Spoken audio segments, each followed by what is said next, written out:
now turn the floor to India. महोदय, मेरा शिष्टमंडल बाल अधिकारों के विषयों पर अपनी प्रस्तुतियों के लिए जनादेश धारकों का धन्यवाद करता है, जिन्होंने भारत की महत्ता को स्वीकारा है। दूसरी ओर पड़ोसी पाकिस्तान इसके विपरीत उदाहरण प्रस्तुत करता है।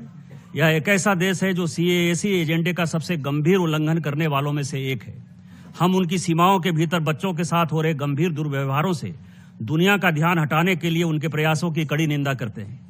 जैसा कि CAC पर महासचिव द्वारा 2025 में जारी रिपोर्ट और साथ साथ चल रहे सीमा पार आतंकवाद से भी स्पष्ट होता है कि अपनी सीमाओं से परे इस रिपोर्ट में पाकिस्तान द्वारा स्कूलों, विशेषकर बालिका विद्यालयों में स्वास्थ्य कर्मियों पर किए हमलों का विस्तृत ब्यौरा प्रस्तुत किया गया है और अफगानिस्तान सीमा की उन घटनाओं के बारे में बताया गया है जहां पाकिस्तान द्वारा सीमा पार से की गई गोलीबारी और हवाई हमले सीधे तौर पर अफगान बच्चों की हत्या और अपहंगता के लिए जिम्मेदार हैं।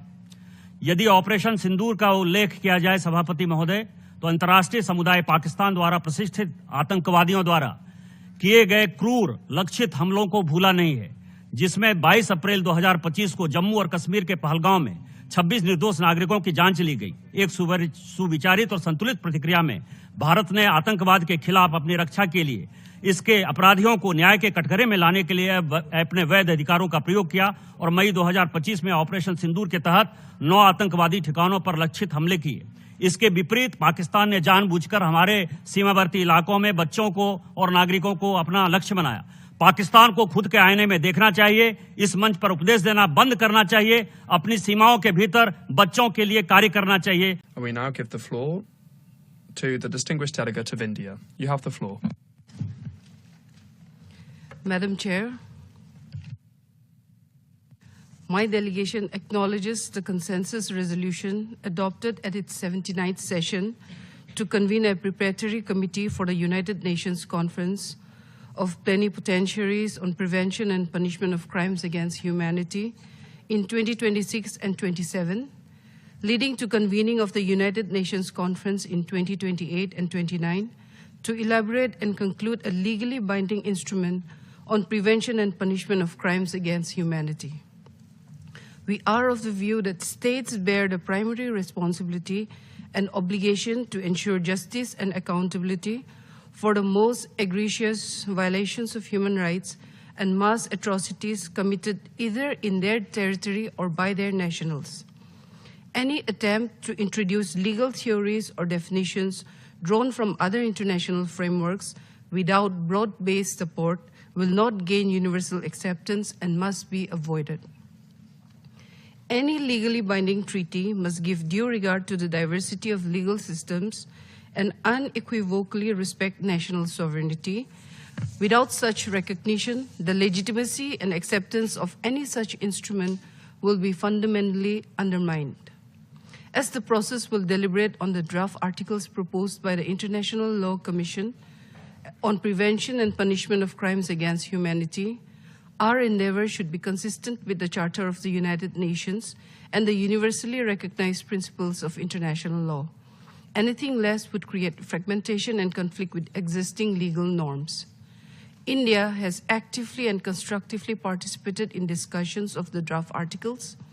We emphasize that any definition of crimes against humanity must explicitly capture the heinous crimes and atrocities perpetrated by terrorists and their sponsors. Justice and accountability demand that such acts are not overlooked. We categorically oppose the transposition of existing legal regimes into a new convention without critical examination or adaptation. Madam Chair, we strongly believe that a clear jurisdictional linkage should be established, giving precedence to territorial or national jurisdiction over crimes committed by states on nationals. This is essential for delivering justice, upholding the rights of the accused, and addressing the legitimate interests of victims while preserving the sovereign authority of states.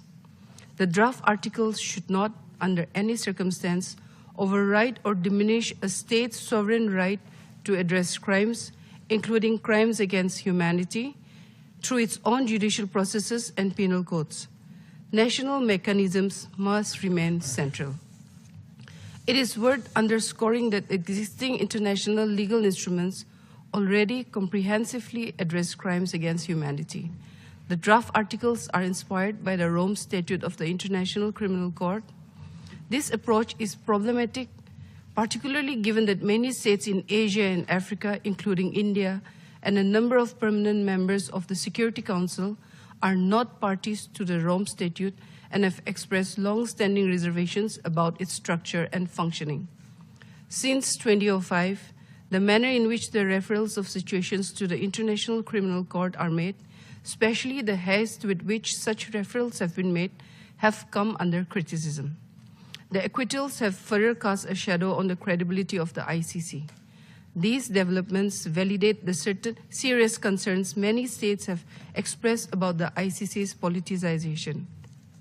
Therefore, it is imperative that all substantive concerns regarding the draft articles be addressed through open, inclusive, and transparent dialogue. The discussions in the committee should guide the PrepCom and the subsequent meetings so as to ensure that the process is rooted in consensus and should fully take into account the legitimate concerns of all member states. Thank you, Madam Chair. If you like this video, then like, share and subscribe to Mirror Now.